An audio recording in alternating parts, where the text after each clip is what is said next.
Hi, this is Kevin Pollock and Billy Griffith with Emerging Revolutionary War. We're here on site for the 250th anniversary of the Lexington Alarm. We're following right now in the footsteps of Paul Revere. You're looking out over our shoulder at the Charles River. Boston is to your right, Charlestown to your left. You might be able to see as Rob is panning the camera there, the two lanterns. I think they're still lit. Just trickling out. Yeah, just trickling out over the Old North Church. But Revere, after the two lanterns are lit at the Old North Church, Paul Revere is going to come down here to the shore of the Charles River, and I'm going to have Billy take it away from here and get Paul Revere across the Charles River and into Charlestown itself. Yeah, you can tell from our reaction at the beginning of the video, we didn't know who was supposed to be talking. That's how quick things are happening tonight. Just as quick as they would have been happening for Paul Revere and the others involved with this alarm system the night of April 18, 1775, where he last came down from the North Church.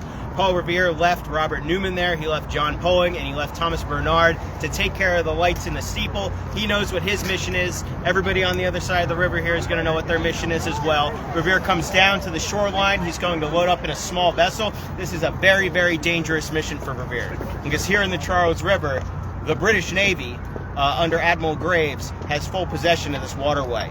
And the HMS Somerset will be right here behind us in the Charles River, blocking Revere's path.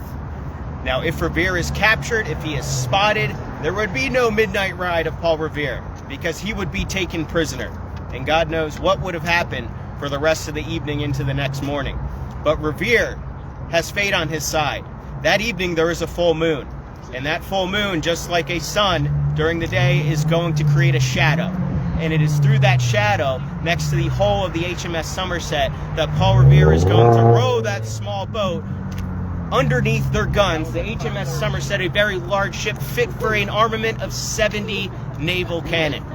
But he is going to sneak by that royal ship, and he will get to the shoreline here. He steps on to the Charlestown side of the river, and he will begin his ride. Kevin?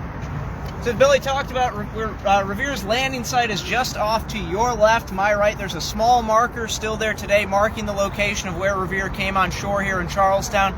He would immediately go to the home of Deacon John Larkin, where he's going to be given one of Larkin's horses by the name of Brown Beauty.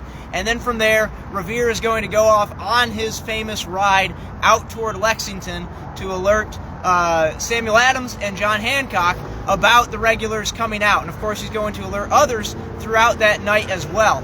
We are going to be following in Paul Revere's footsteps in the hoof prints, I guess you could say, of Brown Beauty as well, during the 250th anniversary of all of these events. So stay tuned here to Emerging Revolutionary War, and I guess something is happening behind me. Yeah, you can see right here they're doing a drone show over the Charles River. Now, this is so cool, too, because they are recreating a Paul Revere reenactor is actually getting into a boat and coming across the river 250 years to the night to recreate this important historic event. I will say Dr. Warren would not approve of this. This is not secret at all, what they're doing with the drones, but hey, it is what it is. So keep following us on our Emerging Revolutionary Facebook page for more live videos coming to you from Boston.